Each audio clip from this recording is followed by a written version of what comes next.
Welcome, everyone, and thank you all for joining us for our first webinar in our three-part series on fraud detection and artificial intelligence. In today's webinar, we will learn how successful organizations are using graph technology and embedding intelligence to quickly identify risk and fraud patterns as they evolve. Joining us today, we have Amy Hodler, Analytics Program Manager here at Neo4j, and Scott Heath, Graph Practice Lead at Expero. Just a few housekeeping items before we get started. We invite you to submit any questions you have throughout the presentation using the questions box of your GoToWebinar control panel. We'll answer as many of these as possible live at the end of the presentation. Please note that this session is being recorded and will be made available to you after the presentation.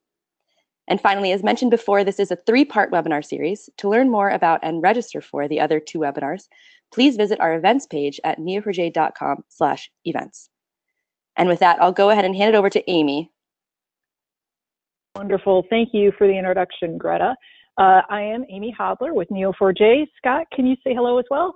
Hello, everyone. I'm Scott with Expero, and gosh, we're excited to share with you a lot of good content today. Wonderful. Thank you. Well, let's get started.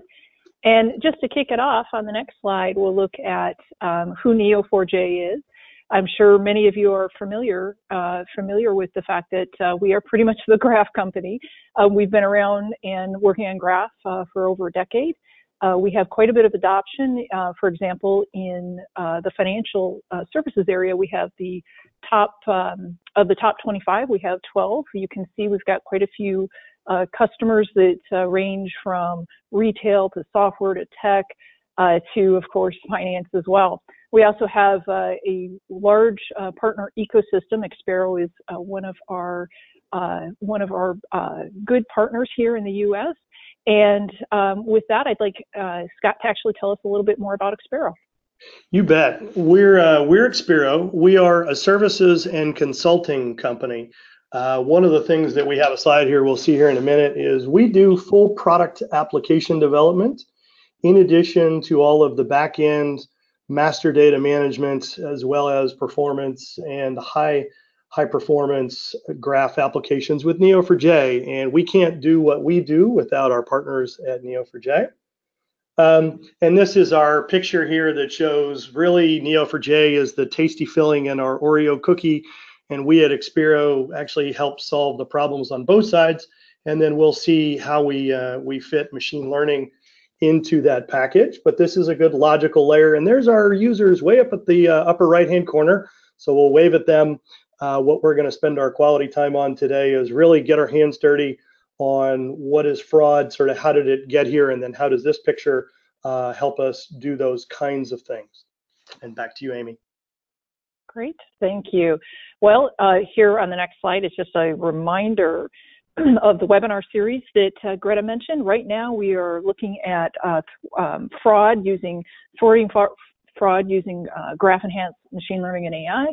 It's focused on business impact, but next week we'll be looking at more technical aspects and how you build intelligent fraud prevention solutions. And then the week after that, we're actually going to be looking at how you lock down your funding for graph-enhanced fraud solutions. So save the dates, and you can register for those online. And next we'll look at actually what it is that we do, and we do together with Expero and Neo4j. So on the next slide, it's just a quick highlight of some of the different things we do, and a reminder that fraud spans financial services, healthcare, but also on the left here is a really interesting fraud solution or fraud use case that you may be aware of with the Panama Papers and, of course, the Paradise Papers that recently came out. But there are also other use cases that we're pretty proud of, including knowledge graphs, which have implication for machine learning and artificial intelligence. NASA is actually using us to look at lessons learned and accelerate their effectiveness on their space missions. And then eBay with ShopBot looking at product recommendations as well. So a lot of different uses. The next slide looks at some of the transformation that's going on in the industry. So we look at how to harness connections to drive more business value. And so that's something that Expero helps us bring solutions to market at, and Neo4j helps underpin the connections with the different data. So everything from these big trends like more discovery and innovation to hyper-personalization, which I'm sure is important for everybody on this call, to AI and machine learning, and just integrating all that large data. So a lot of different use cases, but these are pretty big trends in the market. And on the next slide, we start to look at fraud itself and the impact that has. So let's go ahead and go to even the next slide. We'll just keep going. Great. So we're thinking one of the big trends right now is the increasing sophistication of fraud. And we know that fraudsters are becoming more sophisticated. They're more organized. They're more adaptive. And we know that the impact is big. You know, we look at the 20 billion that was taken from U.S. consumers in 2017, credit card fraud. But there's a straight up loss, and then there's the cost of chasing things like false positives. And I'm sure from an operational standpoint, those costs are large. But the other thing is that if you're too restrictive on chasing these false positives, you also impact your customer experience. So a lot of companies are even starting to let minor fraud go through because they can't afford to slow down or impact their customer experience. And then of course there's public trust as well. So all of us doing business, especially in financial services with our customers' finances, need to be really quite tight in that. And then the other thing is it also has societal impact. So if you think about this from a health standpoint, is it's 100 billion plus is estimated in illegal opioid insurance fraud, and just the potential to deal with that crisis right now, and the potential for better fraud mitigation to deal with that is just really brings it home to the fact that it's not just all about the foreseen or the upfront costs. So on the next slide, we look at what are the many what does fraud look like, and the interesting thing about that is fraud never looks like what you would think it would look like. It looks like everything else, and so everything from money laundering, moving people and corporations back and forth, identity. Credit card presenting, whether it's present or not present. Fraudsters are very good at adapting, and that's something that we have to look very closely at. And if you click next, one of the things that's very interesting is, though it never looks like you might think it looks like, there are commonalities. There's smurfing, moving money between, hiding small amounts, transactions, amounts, locations. That's a common theme, is actual transactions. You have actors, locations, devices. All those things are in common, which means there are common elements that we can look for patterns or anti-patterns, and we can analyze those things. And so let's go to the next slide when we look at why graph is very good at making those analyses. So with graph and graph technologies, there are things we can do like pattern matching, of course, relationships and association analysis. So on the upper right, you can see where a lot of fraudsters, especially if you're talking about fraud rings, make themselves look like a normal behavior, so they're not going to be caught. So you really have to do that association analysis. If you click next, we'll actually see the other important aspects, which is real-time monitoring and decisions, and being able to reflect or flex to dynamic changes. And one of the things that a native graph model has, which Neo4j is a native graph platform, is this ability, the way it stores information without large joins, and we'll talk about that in the next webinar series, but the actual way it's stored in a native pattern, it naturally stores the connections as the information is coming in, means that we can make faster decisions about a transaction, and it also means it's easier to change over time. So those are some of the advantages of graph. And on the next slide is probably one of my, at least at the moment, one of my favorite quotes from Microsoft Threat Intelligence Center. And that's basically that defenders are thinking in lists. So right now, a lot of people trying to protect themselves think about lists, but the attackers are thinking in graphs. And we really need to think different and think in graphs. So on the next slide, we look at what we're trying to do when we're thinking in graphs. And that's really about forecasting behavior, and it's often complex behavior, and it's changes, and trying to prescribe action. And some of the three different areas that that people look at when they look at large networks of data is they're looking at, well, how do things flow through the network? How do things propagate? What's the pathways things take? And how resilient is a group? Maybe I'm trying to target a fraud group, and I need to know what node, what person, what transaction do I take out so that I can disintegrate or break apart that group. And a lot about that is about extracting structure and modeling processes. On the next slide is an interesting statement from a network scientist, well-known network scientist, about looking at networks. And in reality, when we look at real networks in nature, in social, they're not described by a random model. There's structure there. And on the next slide, we look at some of the extreme examples of structure. We have random, small world, and on the next click, we'll see scale free. And random basically means it's an average distribution. There's no structure, there's no hierarchical patterns, things are flat. Small world, which is really common in social and very important in fraud, is that you have these local tight-knit clusters. Your friends know your other friends, sort of a thing. But there's these long distance hub and spoke architecture and path lengths, so you're never too many hops away from somebody else. And that's what they mean by small world. Scale free is a hub and spoke architecture that's preserved at multiple scales, really beautiful high power law distribution, not as common in fraud as small world, but those are just some examples. And on the next slide, one of the things that I think is very important for people to understand is they're trying to find structure and address their data is that you really can't take an averages approach. On the left is an averages approach. It's a random distribution. Most of your nodes, most of the people, most of the devices have the same number of links. And there's no high connected nodes. On the right is the extreme example of a power law distribution. And that basically means that a few nodes have a lot of links and most nodes only have a few links. And the thing is that mathematically those are very different, but you also will miss the structure if you take this average approach, just use normal statistical models to look at your data. So on the next slide, let's take a look at what that means from a business standpoint. So I've shown you the math-ish, and now let's look at what that means for a business. And basically you have most business processes, you've got these, hierarchies. We look at, linear supply chain information. And if you click next, you'll see what that means from a data structure.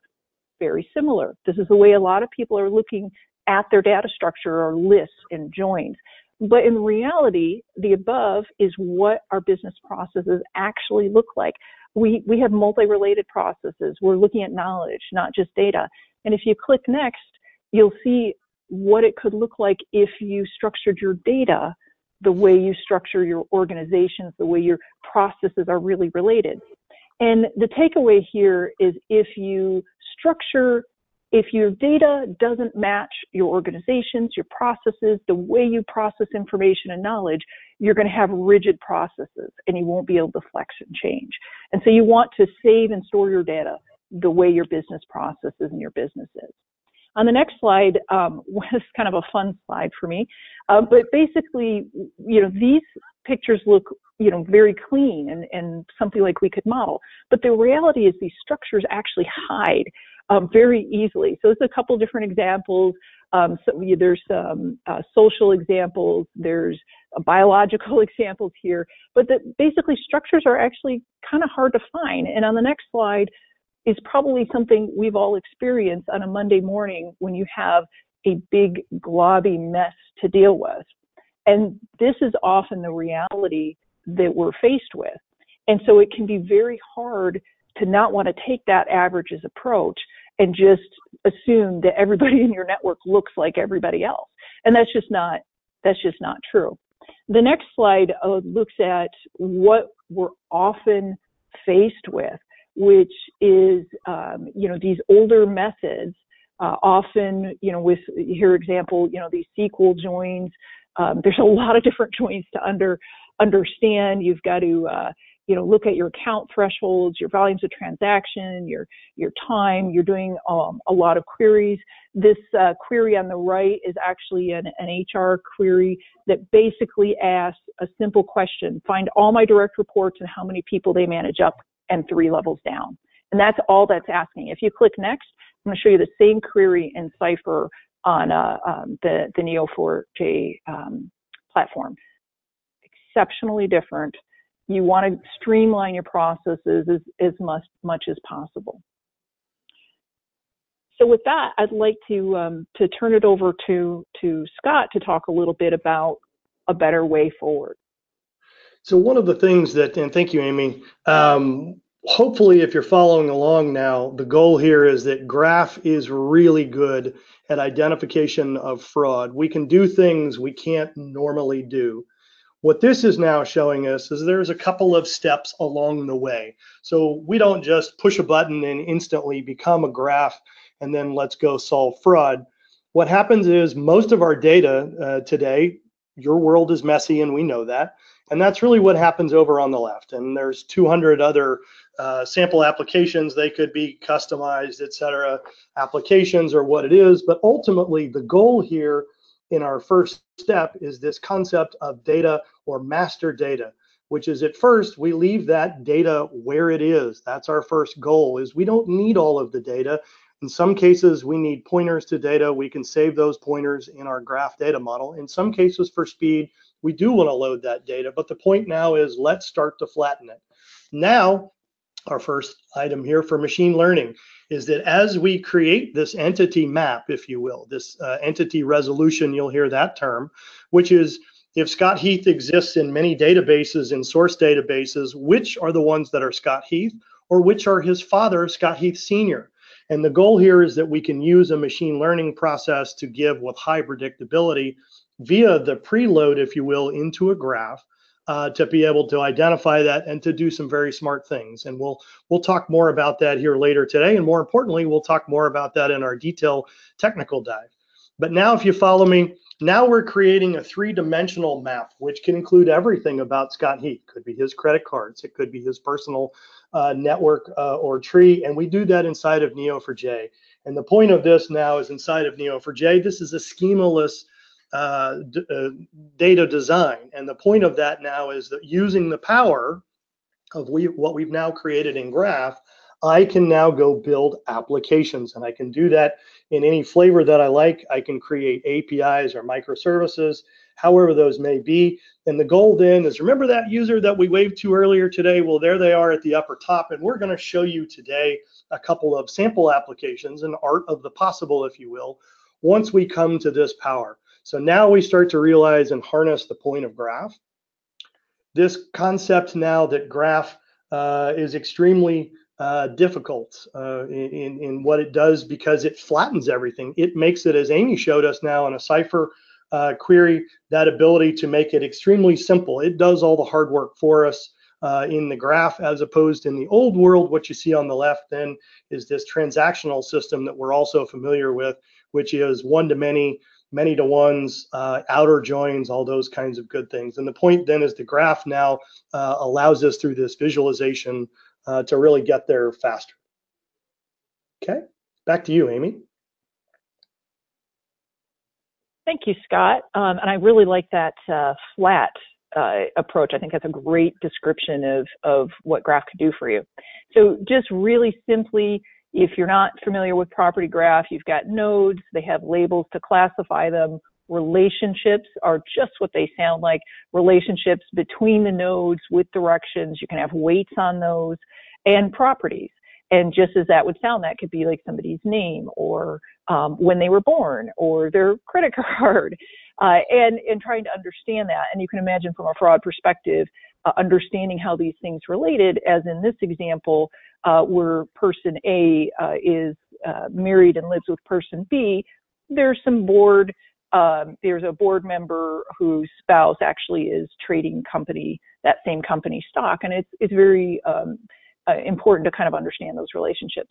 On the next slide, we look at, how those actually give you the power to make, to see things.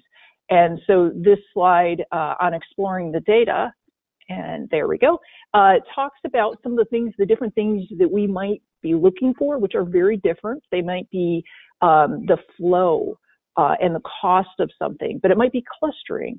You know, how are things related to each other? You might be doing pattern matching, and of course that's important in fraud, or anti-pattern matching. But you also might be just categorizing something. So just because you have one bad apple in a group doesn't mean it's necessarily a fraud ring, or maybe it does. And who in that group on the far right in centrality is the most impactful, who might actually be a conduit or a middleman. So on the next slide, so we have some patterns, we have some structures we might be looking for. On the next slide shows you a little more of why visualization is so important in this. Because on the left, I wouldn't even know what, as we've seen before, I wouldn't know where to start with this. What are we doing? And on the right, we have a very detailed view as well. And so being able to zoom in and zoom out and understand that detail at the level you need is really quite important. So in the next slide, in the next set of slides, actually, we start looking at graph plus machine learning. So we love graph. A graph plus machine learning is even better, is great. And as we progress even through to the next slide, we can start to see that there's an overlap as well. There's an intersection between these two. And what that really does is you have the powerhouse and the motor of graph, but machine learning is really a force multiplier for what graph can do. You can, make your actions in real time. You can make your recommendations. You can suggest areas to investigate. You can avoid future loss by more predictive potential and more intelligent prediction with things like knowledge graph feeding into machine learning. And you can get new insights about the overall structure of the network you're looking at through things like the clustering, the similarities, and then plan what your reaction is going to be in the future. So on the next slide, we look at a couple different ways in general that graph can enhance machine learning and artificial intelligence. And it's everything I've mentioned, knowledge graph. That basically provides more context for your AI solution. There are things like just accelerating your machine learning development. We have customers that use graph to help extract features so they can improve their predictive lift on their models. We also have customers that are using things like graph for better AI visibility. That's a really interesting area. So we have more visualization that we just talked about being so important of what's going on in your in your AI or your machine learning solution. We also have the potential to execute artificial intelligence solutions and operationalize it within a graph itself.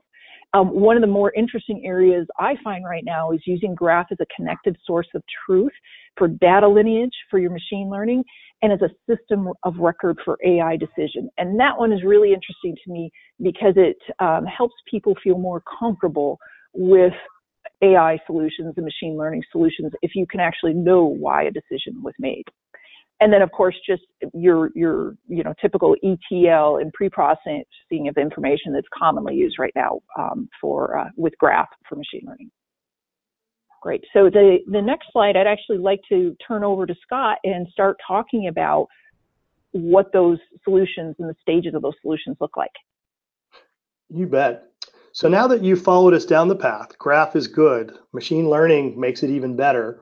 Let's talk about the stages or the phases. And the first one that we see over on the left, which is at some level looking a little bit back in our history, which is let's look for patterns in our older data. Let's maybe start to find what we call good and bad types of things, where we can start to teach our machine learning what do those patterns look like, starting to segment, if you will, looking at zebras and horses and trying to find out which one is the zebra and which one is the horse. The one in the middle now is let's take the past, let's look at the present, let's give it to a human being where they can make some further intelligent decisions, but let's use that machine learning to start to visualize those things where they can really pop out, if you will, and let a human start to do that. And then ultimately where we'd like to get to then is this semi or fully automated version, which is let the machine learning go and learn what we learned in the past when we guarded, let it pick and learn on things that a human being is doing in the discover pattern, and ultimately unleash that on things we've not ever seen before and start looking for those new patterns. And that's really our goal here, is to start to move towards the anticipation. And in this case, what we've done now is we've created our graph. So we've done our clustering onto the right. We've done some good machine learning to get ourselves set up. Now what we want to do is we want to extract smart subgraphs. And in this case, what we've done in number 2 then is we may look at financial history data for 10 years. We break it up into 2 categories, if you will, and then gradients. We break it up into the positive, which is these are not fraud subgraphs. And in that case, that might be a person that may have 1 cell phone, several addresses, may have a wife and a family member, etc. And then we may break it up into a bad use case, which is they have 0 cell phones, or they have 10 cell phones and they don't have family members, etc. What we then do is in stage 2, we teach the graph what those gradations are for what those things are. And then in stage 3, we go throw it against the new data. And our point here now is in step 4, separate those into those 2 categories, which is which ones look like fraud, which ones are not fraud. But now with machine learning and graph, because we have this ability dimension of three dimensions, if you will, when we see our visual of a graph, I can now be much higher in my certainty to say, this is most likely graph. Let's spend our useful time for our analysts to go look at these because they are most likely fraud. And then what we see down in the bottom right, which is now let's pop that out into a visual interface that a human being can go interpret. And so now we can spend our quality time solving problems instead of chasing rabbits. The second item that we talked about here, which is we use the machine learning. How do we start to do these things? As Amy mentioned previously, is it looks great in a graph and it looks like good information, but use that machine learning to go in and let's start to use that regression processing. Now, for those of you that are technical, please come join us in our second webinar. This is my plug for that, is our panelists are actually going to show us code. They're going to show us how we do these things. And more importantly, they're going to show us what it does and how it works in graph. Another version then is this idea of looking at a strand or a chain. Let's look at those subgraphs. The subgraphs are everything because, again, we can start to learn what those highlights are. Again, we can train that machine learning to look at the individuals in the strand and start to identify the ones, as Amy showed us in a previous version, they're not just standing out, they're blending in. And that's the point then, is the machine learning can really help us figure out what that looks like when we're hidden in a pattern. The other one then is things that look alike, right? You start looking at the diagram on the left. Although it's unstructured, you can see that there is sort of a pattern in its unstructuredness. And this patterns on the right, you can now use those and color code them in some cases to go in and say, I see the patterns visually, but when I put some color on them, I can start to see things in my greens, and then down here at the yellows, in the blues, and I can start to realize, again, if I've taught my network of which ones are good and which ones are bad, now by color coding it, I can start to really ferret out where do I want to go spend my time. And the point here then is the good fraudsters are not going to be standing out in what they do. They're trying to blend in, and they're getting better at it every day. Okay, and so now that if you followed us to say graph is good, machine learning is great, but now what we're trying to say is these 3 together is where the real power is. And you can insert your own adjective here. The whole point is that we believe it's super great. It's the best of all things, but you can't do it alone because a Python notebook with machine learning, your users don't understand what that is. By the same token, if I go build a nice application for graph without that machine learning, I can potentially create a white rabbit, if you will, to go look at. And that's what brings it together, is the visualization. What I'm going to show you then is these are a couple of concepts that we'll see here in just a second. I'm going to show you some live applications, which is the concept of entity link analysis, which we've all seen, which is really taking that graph and let's open it up and being able to go look at that.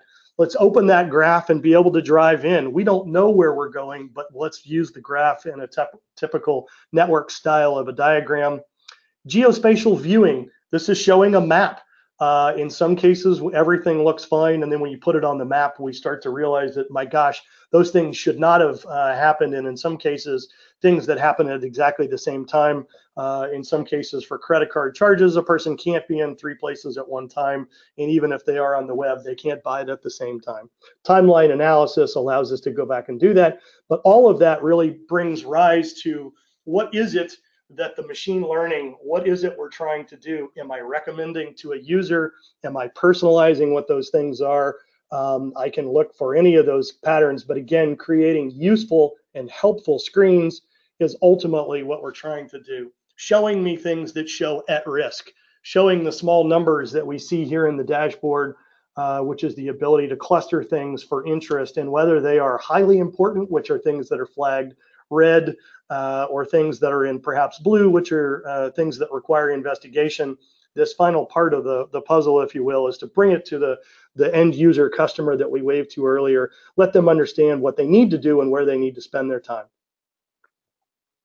Okay, and with that, let's go look at what some of these applications actually look like in their visualization. In our first use case, this is a dashboard, perhaps that we can use for an analyst or a manager. And in this case, what we're chasing then is credit card transactional potential fraud. And what we see now is in this dashboard, I have the ability to switch between a couple of different things. I can go look at trends. I can go look at individual customers. I can do those kinds of things. But what I'm now doing is I'm actually looking at a couple of different things. I'm looking at up here in the upper right, credit card disputes. I'm looking for the top 10 categories. I'm actually looking specifically in a region. In this case, I'm looking in North Carolina, and I want to go look at that.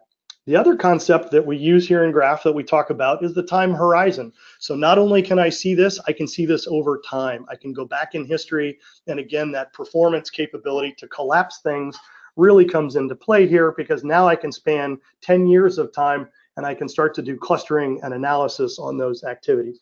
Over on the right, I can start to see what these look like, where they tend to go, and what categories are these credit card frauds mostly doing. Now we'll see our network of graph, and within one click now, I can realize that I actually have an application of what I believe is fraud, which is I see a whole lot of disputes. I see a series of things that are happening potentially at this one gas and go, and then I see an individual. In this case, the red for the individual is flagged. I may want to go click on that person. And now what I can see here is a couple of different things. I can see that number one, it does look like there were a lot of suspicious charges, but only one of them has truly been disputed. And I can look now and I can use that graph to explore that. Now I see another version of a timeline to say, really, this person has actually done very well, even though they may have a couple of fraud charges. But more importantly, I see that their trend with their credit card is down. They may be a high-risk person for churning my credit card. I want to be very careful with this particular customer. And in fact, I want to reach out to them proactively and perhaps maybe have a manager call them instead of just a rank and file person, and suggest that we do value them, but at the same time, it does look like that service station is our fraud. So in this case, very simple kind of an application, but very powerful in the fact that we were able to uncover that in a couple of clicks. Second one we see now is a very similar style dashboard. In this case, I'm now looking in that same region, but now I'm actually looking for different categories of different things for healthcare. In this case, I want to explore that a bit more. Now I actually want to look at different categories for what these may be. I can do some segmenting, those kinds of things, and our familiar friend there. Then I can actually come back and change to go look at whether this region is going to come in, and now go look for specifically a doctor. So again, now I can use my doctor for healthcare to go do this. And what we're looking for then is it the pain clinic in this case, or is it the doctor? And in this case, I've been able to identify that it's actually as we look here now into a patient, I'm able to see that this particular doctor at this particular pain clinic has been basically prescribing too high without a doctor visit. And so what we've again been able to do is show a couple of different similar visualizations and how they can be used in a couple of different cases. And with that, will come back. So hopefully that was good information on sort of what those applications. And again, the goal here is these are some of the things we've done. It's not all of the things that we've done. And we'd like to share those with you in our second webinars. Now, typically what we see then is today, if you followed our trail, which is graph is good, right? Machine learning is great. And now tying that together in a visualization, many of our customers come to us and say, how do I prove this? Where do I go next? And that's really where this rapid prototype comes into play. And whether your team does it or where your IT and business teams do it, this is typically what happens is it's up in this discovery period. We think we have a use case. We think we have this ability, something that we think Graph can really do, but we're not sure. And really what we highly recommend then is let's start with that proof of concept. Let's get that business user involved.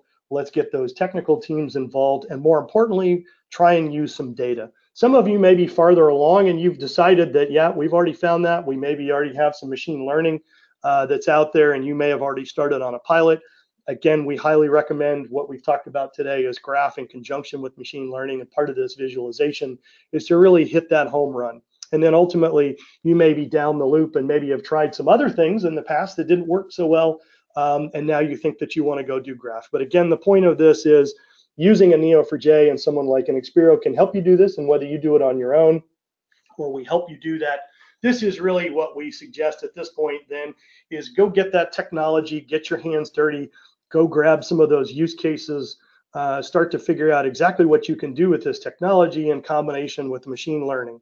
And what we see here then is a typical playbook play here is that rapid prototype, but it's this combination of data to be able to go do that. And so how do I do that stack? That's what this layout really gives us here then is whether you use React or you use Angular, we have technologies at Expero that can help you rapidly get there. So we have templates, what we call stem cells, and you can go look at our visualization patterns online. And then Neo4j, just a vast amount of online capability, self-help, download the community edition. It's really a super product and you can get dirty. And the other great thing, as Amy shared with us today, is that ability to go in and logically build your design structure is something that you typically do on a whiteboard.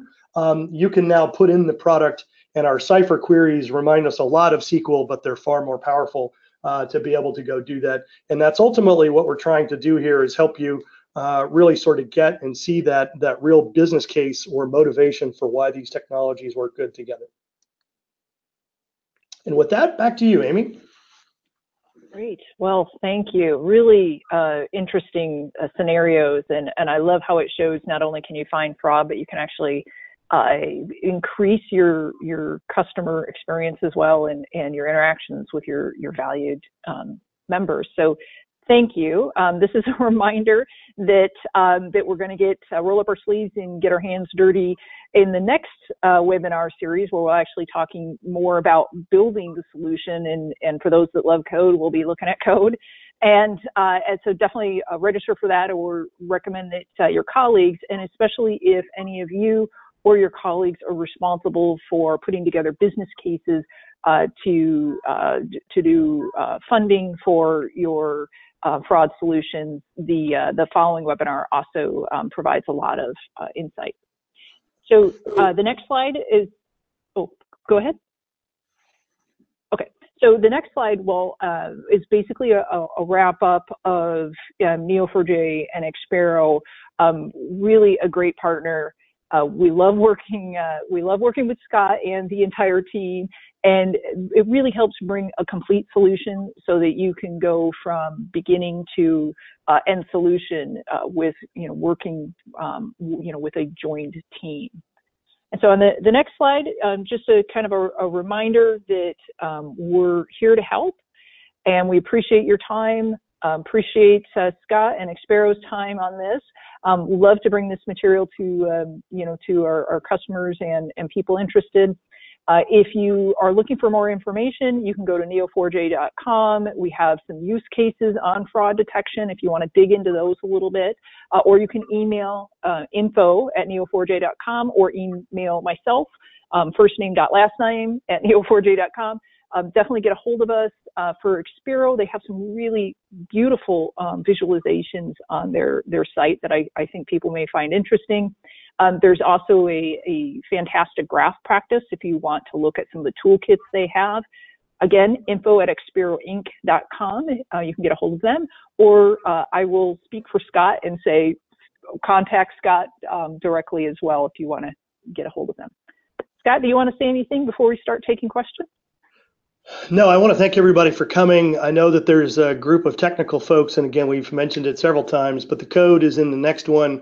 But I think the other thing that I want to share with you is good news. The problems are out there and they are hard, and there's not a rote solution, which is probably why you're tuning in, and that you can get there from here, and that we're here to help. And that's really the key, is we'll help you get there. And really, education, in my opinion, is really the highest and best way that you can do that, is become educated and get dirty. And that's hopefully what you got out of today. And with that, I think back to you, Amy. Great. Wonderful. So, Greta, could you? Yes, please. Yeah, so now is the time for questions, everyone. If you do have any questions, please enter that in the questions portion of your GoToWebinar control panel. All right, we'll get started. So, Scott, I think this one's for you. How long does a prototype typically take, and what's involved in that process, and how should people start that process?